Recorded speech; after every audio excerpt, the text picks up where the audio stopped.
Mimi sijawahi kukatia tamaa Tanzania, lakini naogopa hiyo siku sasa imefika. Nimeumia na nimeumia tena, hasa wale watoto waliopoteza maisha yao. Unajua, kabla ya kuanzisha Bongo Zozo, mimi nilikuwa kocha wa mpira wa watoto Iringa na Moshi. Hawa ni watoto wangu. Kwa miaka 27 nilizoishi nchini Tanzania, sijawahi kuona uvunjifu wa amani na ukosefu wa utu kiasi hicho.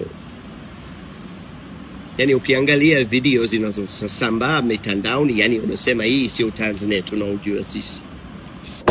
Kama Somalia.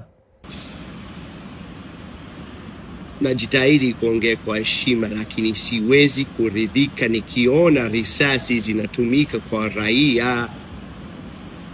Mbona kuna njia nyingi ya kuzuia, ya kudhibiti vurugu mtani? Kuna kuwapiga na maji, kuna mabomu ya machozi, lakini risasi imenilaza chini.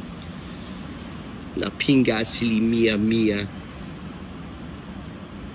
Basi uamuzi niliofikia ni kujitoa kwenye kazi ya ubalozi wa utalii kwa Tanzania.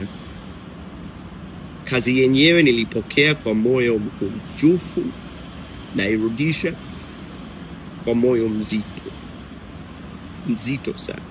Na wapenda sana nyewe wa Tanzania wote, ila inaniwia vigumu kupeperusha bendera na kutangaza Tanzania kama sio nchi ya amani na utu.